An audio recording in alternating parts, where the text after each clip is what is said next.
Ancora graditissimi ospiti nello studio dell'EIMA Web TV, questa volta con me c'è il vice direttore generale FederUnacoma, Fabio Ricci. Ben ritrovato Fabio. Allora, con te parliamo di internazionalizzazione. We'll talk about internationalization with you. We have understood that market prospects are changing in many countries in the world. Demographically, we will be many more within a few years. There are climate change issues, but the industry in Italy is bringing about major technological innovations with which we can face the future. At FederUnacoma, for this EIMA, you have invited so many people. Tell us more about this. Thank you, Fabrizio, and good evening, everybody. EIMA has always been a melting pot of foreign visitors, but never before have we witnessed visitors from all 5 continents in the trade show halls. And by the way, at this year's edition, we have organized many, or before this edition, we have organized many press conferences abroad presenting EIMA on the occasion of missions with enterprises and also on our own initiative, and we were present in 17 countries in all continents excluding Australia. So we've done a very thorough promotion work touching various areas of the world. By the way, as usual, we have worked with the Italian Trade Agency for a mission of 400 approximately professional operators and journalists from 85 foreign countries. 85, yes. We have invited these business operators for B2B meetings. There were 3 focus days. The first one was for Asia and some countries from Asia. Then on the 6th of November, Africa. And the third day was for Europe and the Balkans. These are all strategic areas for us, especially the African continent. So the Mattei plan launched by the Italian government, where farming is one of the pillars.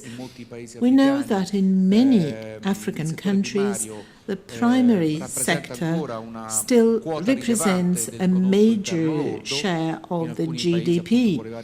In some countries, it can go up to 40–50%. But above all, the primary sector absorbs a large proportion of labor in some African countries.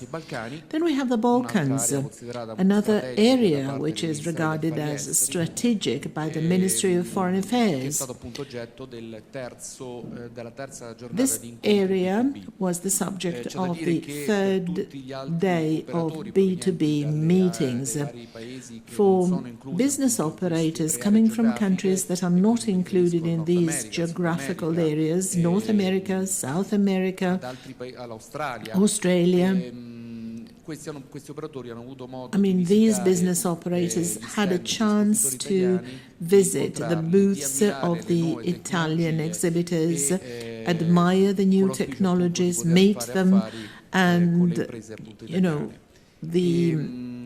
their desire is to start business with Italian companies.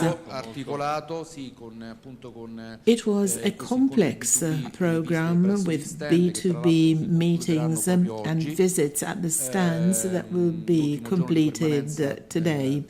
Today is the last day in which some foreign delegates will remain here. As a federation, we also hosted institutional delegations. We focused a lot on African countries as a follow-up to our participation in the G7 in Ortigia. You know that at the G7, not only have ministers of agriculture been invited from the 7 most industrialized countries in the world, but the invitation was also extended to 11 African countries. These African countries will be in need of economic support for such a radical change and investing in technology, or are they independent, autonomous from this point of view? Well, it depends, but undoubtedly special funding will be required.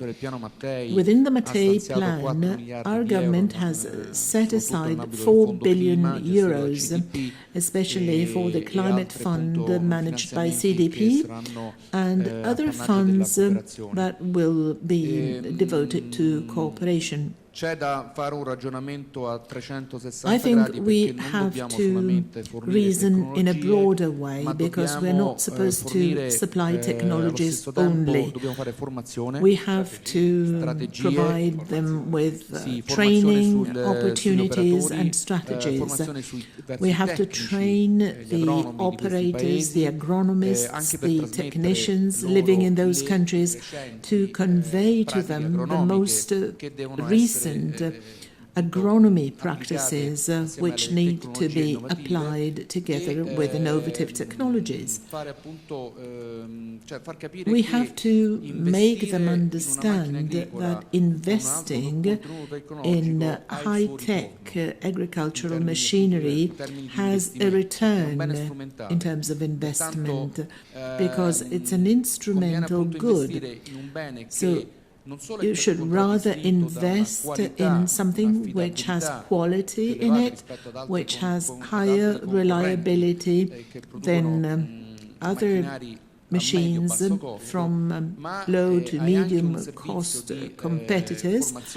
But in addition, you have post-sales training and assistance or service, which makes the difference. You know, we Italians produce great machinery, we can sell it, but it doesn't work so simply, because we have competitors, especially price-wise. Think of some giants in India or China. They're also interested in those countries, I mean in African countries, for example, not just we in Europe. Yes, and I can add more. Living in or traveling in some sub-Saharan Africa, we see a change in the competitors, in our competitors. Up to some time ago, it was mainly competition from China, but now we also see players from India and Turkey. Yeah, Turkey plays a role as well. And the level is certainly superior in terms of technologies.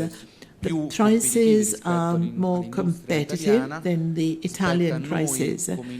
It is up to us as an industry, but it's also up to the institutions to support and promote Italian exports. We were told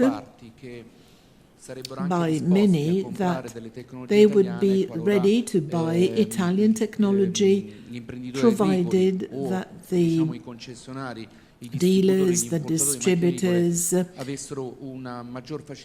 of agricultural machinery had easier terms of credit or easier interest rates. Well, this is important to know.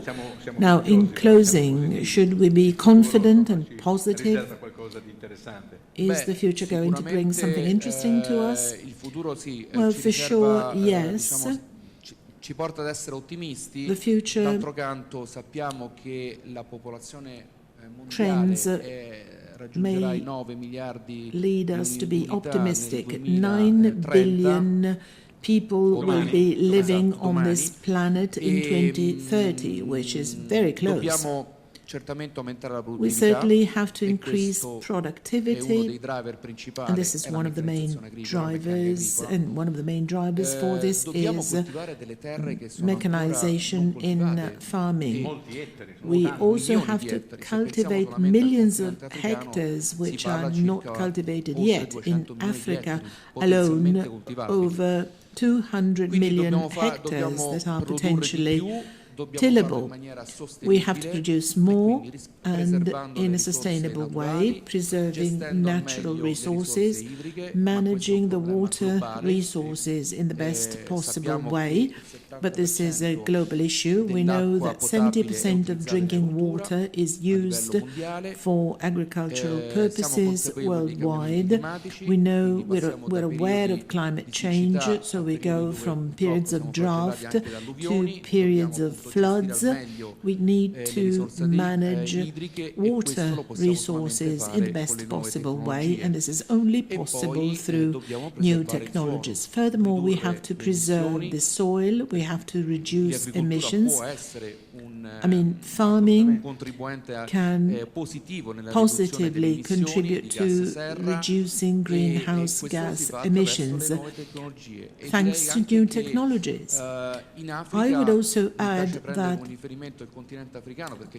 again, talking about Africa, which I like as an example, because among all continents, it is the one that has the highest potential for developing the primary sector. In Africa, we also have a young population. In developed countries, we see increasing aging in the population. We have difficulties with the generational change. And in developed countries, we need to attract young people towards farming. In Africa, average age in some countries is 25 to 30. They're very familiar with new technologies, smartphones, palmar devices, handheld devices. So they have the possibility of, going directly from basic farming to advanced farming. Of course, on account of the local conditions, the type of soil, the type of crops, the climate, and it's up to us to transfer knowledge and, in a way, transfer not only technology but also competencies and skills so that the farmers can be more inclined towards using new technologies, which are certainly helpful, and they can help farming meet face the challenges which are global. Reducing the environmental impact, reducing emissions, conserving the soil, the water resources, and also desertification. There's a lot to do. TV times are short. I would speak with you for hours. Thank you very much, Fabio Ricci, Deputy Director General of FederUnacoma, for providing us with this interesting overview. We know that we have to move in a certain direction in the future. Thank you, Fabio. Thanks to you.